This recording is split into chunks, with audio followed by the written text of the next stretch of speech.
నమస్తే, welcome to Leo news. ఆంధ్రప్రదేశ్లో మునుపెన్నడూ చూడనటువంటి పరిస్థితులను మనం చూస్తున్నాం. గతంలో కన్నా పోలింగ్ సరళి భిన్నంగా కనిపిస్తోంది. రాష్ట్రాల నుంచే కాకుండా దేశ విదేశాల నుంచి కూడా ఓట్ల కోసం భారీగా తరలి వస్తున్నారు. అసలు పోలింగ్ సరళి ఇంత భారీగా పెరగడానికి కారణం ఏంటి?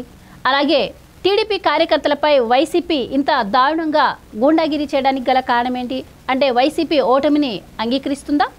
అసలు ఓవరాల్గా పోలింగ్ సరళి ఎలా ఉంది? ఇంత భారీ ఎత్తున పోలింగ్ శాతం పెరగడానికి కారణం ఏంటి? ఈ వివరాలన్నీ తెలుసుకునే ప్రయత్నం చేద్దాం. మనతో ఉన్నారు senior political journalist doctor Durga Vadlamani గారు. నమస్కారం అండి. నమస్తే మేడం, పోలింగ్ శాతం మునుపెన్నడూ చూడని విధంగా మనం చూస్తున్నాం. ఈవెన్ ఈ రోజుల్లో ఓట్లు వేయడానికి అంటే చాలా బద్దకిస్తున్న పరిస్థితి కూడా మనం అన్ని రాష్ట్రాల్లో చూసాం, ఇప్పటి వరకు జరిగినటువంటి ఎలక్షన్ జరిగిన రాష్ట్రాల్లో. కానీ ఈసారి ఆంధ్రప్రదేశ్లో ఓటింగ్ అంటే దేశాల నుంచి కూడా తాళి వస్తున్నారు. సో కొన్ని ప్రాంతాలు, విజయవాడ అటువంటి ప్రాంతాల్లో కూడా కొంచెం పోలింగ్ శాతం కొంచెం తగ్గుతూ ఉంటుంది గతంలో ఎన్నికల్లో. కానీ ఈసారి విజయవాడలో కూడా భారీగా పోలింగ్ నమోదైనట్టు తెలుస్తోంది.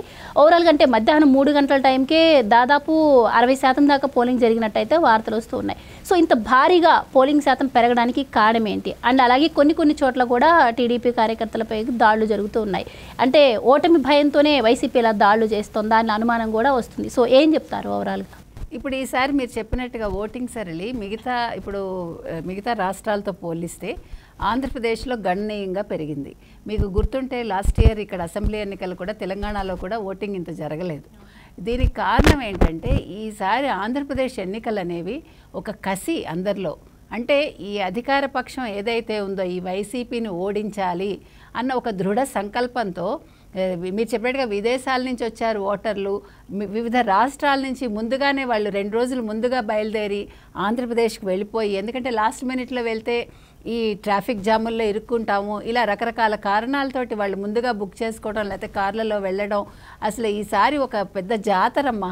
అసలు ఆంధ్రప్రదేశ్ ఎన్నికలే ఒక పెద్ద జాతరగా జరిగాయంటే ఆశ్చర్యం లేదు. తర్వాత ఓటింగ్ విధానం కూడా చాలా మారింది. ఎందుకంటే ఓటర్లు ఈసారి యువత కూడా 10 లక్షల పైన ఉన్నారు. తర్వాత మహిళా ఓటర్లు ఎక్కువ. ఈసారి మీరు గమనిస్తే 2,03,000 పురుషులుంటే 2,10,000 పైన మహిళలు ఉన్నారు. సో మహిళా ఓటర్లు కూడా చాలా కీలకం ఈసారి. అందులో మహిళలు ఈసారి వైసీపీని తప్పకుండా వాళ్ళు ఓడించాలనే లక్ష్యంతో ఉన్నారు. ఇవన్నీ కలిపి ఈ వైసీపీ కూటమికి ఏదైతే వీళ్ళు ఓట్లు వస్తాయనుకున్నారో అవి ఖచ్చితంగా రావు. ఆయన ఏదో 155 వచ్చేస్తాయి అని ఒక ఇంటర్వ్యూలో చెప్పాడు ఆయన, ప్రశాంత్ కిషోర్కి ఎప్పుడు 1.5 year బ్యాక్ చెప్పాడ. కానీ 155 కాదు, 55 కూడా ఆయనకి రావు. ఈసారి తెలుగుదేశానికి 145 నుంచి 170 వరకు ఖచ్చితంగా వస్తాయి. ఈ మొత్తం ఓట్లన్నీ కూడా గంపగుత్తగా ఇప్పుడు ఈ అధికార పక్షానికి వ్యతిరేకంగా ఈ కూటమి ఏదైతే ఉందో తెలుగుదేశం కూటమి, తెలుగుదేశం, జనసేన, బీజేపీకి, ఈ 3 పార్టీల కూటమికి ఖచ్చితంగా పడతాయి. ఇది ఏకపక్షంగా జరిగింది ఈ ఎన్నికని మనం ఖచ్చితంగా చెప్పచ్చు. ఎందుకంటే ప్రజలు విసిగిపోయారు వైసీపీతోటి. పథకాలేవో ఆయన్ని అంటే కడతేరుస్తాయని ఆయన అనుకున్నాడు, కానీ ఆయన్ని జనాలు నమ్మట్లేదు. మీకు గుర్తుంటే ఇక్కడ తెలంగాణలో కేసీఆర్ని పథకాలేమీ రక్షించలేదు, ఆయన ఇంటికి పంపించాయి. ఈయన ఇంకా ఘోరంగా సిబిఐ వెంటాడి ఈయన జైలుకి పంపిస్తుంది. అందుకే ఆయన లండన్ పారిపోవటానికి తట్టాబుట్టా సర్దుకుని రెడీగా ఉన్నాడు.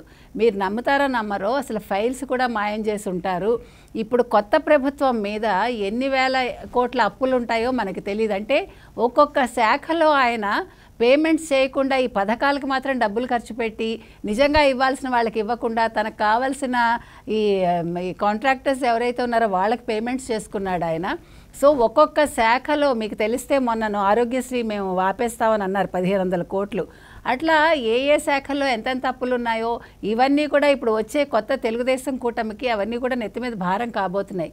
అయినా కూడా పర్వాలేదు, ప్రజలకు ఒక మంచి ప్రభుత్వం అయితే ఏర్పడుతుంది. డెఫినెట్గా తెలుగుదేశం కూటమి గెలుపు తథ్యం. ఇప్పుడు ఈ ఓట్లన్నీ కూడా గంపగొత్తగా తెలుగుదేశం కూటమికే పడ్డాయి. ఇప్పుడు జగన్మోహన్ రెడ్డి 14వ తారీఖు ఆయనకి హీరింగ్ ఉంది. సిబిఐ కోర్టు కనుక అనుమతిస్తే ఆయన లండన్ పారిపోతాడు. అక్కడ ఐలాండ్లో మాత్రం ఆయన సుఖంగా జీవిస్తాడు. ఇక్కడ ప్రజల నెత్తిన మాత్రం కుచ్చుటోపి పెట్టాడు ఆయన. అండ్ ఇంకో విషయం ఏంటంటే మేడం, గతంలో ప్రశాంత్ కిషోర్ గారు మాట్లాడినప్పుడు ఈసారి వైసీపీ కష్టమే అని చెప్పారు. సో అప్పుడే వైసీపీ ఏం ప్రచారం చేసిందంటే మొన్న వెళ్ళి లోకేష్ గారిని అలాగే చంద్రబాబు గారిని ప్రశాంత్ కిషోర్ కలిశాడు, ఏదో పుచ్చుకున్నాడు, అందుకోసమే అలా మాట్లాడారని చెప్పారు. ఆ తర్వాత చూసుకుంటే సర్వేలన్నీ కూడా కూటమికి అనుకూలంగానే వచ్చాయి. నిన్నటికి నిన్న ప్రశాంత్ కిషోర్ గారు ఒక మీడియాకి ఇచ్చిన ఇంటర్వ్యూలో కూడా ఆయన క్లియర్గా చెప్పారు అసలు వైసీపీ ఎందుకు ఓడిపోబోతుంది అన్న విషయం కూడా. అయితే ఈరోజు పోలింగ్ సరళి చూసుకుంటే అసలు పోలింగ్ కేంద్రాల వద్ద చూసుకుంటే ఓటర్లు మనం ఎప్పుడు కూడా పోటీ చేస్తున్న అభ్యర్థి మీద తిరగబడడం ఎప్పుడూ చూడాలి. ఈరోజు చాలా ఘటనలు అలాగే జరిగాయి. ఈవెన్ కేతిరెడ్డి మీద కూడా ఓటర్లు తిరగబడ్డ పరిస్థితి, ఇందాకన్నట్టు అన్నాబత్తుని శివకుమార్ ఆయన మీద కూడా ఓటర్లు తిరగబడ్డ పరిస్థితి. అసలు ఎందుకు ఇంత రెవల్యూషన్ వచ్చిందంటారు ఏపీ ప్రజల్లో? ఒక చైతన్యం వచ్చిందండి.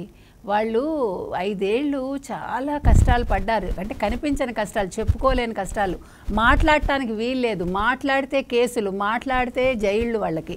నిన్న మీరు చూశారు కదా, ప్రభుత్వ ఉద్యోగులను ఒక మినిస్టరు బెదిరించాడు. ఏంటి జైలుకి తీసుకెళ్లాలా, నేను జైల్లో వేయాలా, పోలీస్ స్టేషన్కి వెళ్తారా అని అడిగితే ప్రభుత్వ ఉద్యోగులు తిరగబడ్డారు. ఈసారి మీరు చూసారంటే నువ్వు ముందు కాంపౌండ్ వాళ్ళు దాటి మాట్లాడు, నువ్వు లోపలికి వచ్చి మాట్లాడకన్నారు. ఫస్ట్ టైం ఏం చేస్తావు, కేసులు పెడతావా, ఇంకెంతకాలం, అయిపోయింది నీ పని, నీ ప్రభుత్వం అయిపోయింది, వెళ్ళు అని చెప్పారు వాళ్ళు. సో అదే పరిస్థితి ఇవాళ శివకుమారు ఒక ఓటర్ని కొడితే ఓటరు బుద్ధి చెప్పాడు ఆయనకి. మళ్ళీ దానికి సిగ్గు లేకుండా ఇంకేదో మళ్ళీ ఒక వీడియో రిలీజ్ చేసుకున్నాడు ఆయన. అదేవిధంగా మీరు చెప్పి కేతిరెడ్డి మీద తిరగబడ్డారు. అంటే ప్రజలు ఈ ప్రభుత్వాన్ని ఎలాగైనా ఇంటికి పంపించాలి, మాకొద్దు, ఈ జగన్మోహన్ ప్రభుత్వం మాకొద్దు, ఈ అప్పులు మాకొద్దు, ఇది అప్పులమయం అయిపోయింది, ఈ గంజాయి రాజ్యం మాకొద్దు, మాకు అభివృద్ధి కావాలి, మాకు మంచి ఉద్యోగాలు కావాలి, ఇవన్నీ దృష్టిలో పెట్టుకుని. ఎందుకంటే ఈరోజు ఆంధ్రప్రదేశ్ మీకు ప్రపంచ పటంలో ఎక్కడో ఉందండి. ఒకప్పుడు ప్రపంచ పటంలో ఆంధ్రప్రదేశ్ అభివృద్ధిలో ముందుండేది. సో మళ్ళీ అటువంటి అభివృద్ధి చంద్రబాబు నాయుడు గారు తీసుకొస్తానని హామీ ఇవ్వడంతో వాళ్ళు నమ్మారు చంద్రబాబు నాయుడు కూటమిని. సో చంద్రబాబు నాయుడు మీద భరోసాతో ఇవాళ ఓటర్లు ముందుకొచ్చి పొద్దున్న 6ంటికే వాళ్ళందరూ పోలింగ్ కేంద్రాలకు వచ్చి వాళ్ళు ఓట్లు వేశారు. ఓటింగ్ సర్లు కూడా మీరు చెప్పినట్టు ఊహించని విధంగా పెరుగుతోంది. ఇప్పటికే 60-65% వచ్చింది. సాయంకాలానికి 80-80% అయినా కూడా మనం ఆశ్చర్యపోక్కర్లా. ఇదంతా కూడా కూటమికి మంచిది. తెలుగుదేశం కూటమి ఖచ్చితంగా గెలుస్తుంది. రేపొద్దున అందరూ చెప్పినట్టుగా జూన్ 9వ తారీఖున చంద్రబాబు నాయుడు గారు ఆంధ్రప్రదేశ్లో ప్రభుత్వాన్ని ఏర్పాటు చేస్తారు. తెలుగుదేశం ముఖ్యమంత్రిగా ఆయన ప్రమాణ స్వీకారం చేస్తారు. ఇంకో విషయం ఏంటంటే ముఖ్యంగా చంద్రబాబు నాయుడు గారు ఎందుకు ముఖ్యమంత్రి కావాలని ప్రజలు కోరుకుంటున్నారంటే ఈరోజు హైదరాబాద్ ఐటీలో కావచ్చు, అభివృద్ధిలో నెంబర్ 1లో ఉంది. దానికి కారణం చంద్రబాబు నాయుడు గారే అందరికీ తెలుసు. చంద్రబాబు నాయుడు గారి మీద కుట్ర జరిగినప్పుడు, చంద్రబాబు నాయుడు గారిని జైల్లో పెట్టినప్పుడు రాష్ట్రమే కాదు దేశమంతా కూడా దాని మీద వాళ్ళ నిరసన తెలిపారు. ముఖ్యంగా హైదరాబాద్లో ఐటీ ఉద్యోగులు నిరసన తెలిపిన తీరు అందరికీ తెలుసు. కాబట్టి ఈరోజు ఎందుకు ప్రజలు కోరుకుంటున్నారు చంద్రబాబు నాయుడు ముఖ్యమంత్రి కావాలి అంటే డెఫినెట్గా ఆయన ఐటీని అభివృద్ధి చేస్తారు, తర్వాత సంపదను వృద్ధి చేస్తారు, ఆంధ్రప్రదేశ్ని అభివృద్ధి పదంలో నెంబర్ 1 స్థానంలో ప్రపంచ పటంలో నిలుపుతారు అన్న ఏకైక నమ్మకంతో ప్రజలు ఈరోజు ఓటేశారు. దానికి తిరుగులేదు. ప్రజల నమ్మకం వమ్ము కాకుండా చంద్రబాబు నాయుడు గారు చూస్తారు అని మనందరం కూడా ఆశిద్దాం.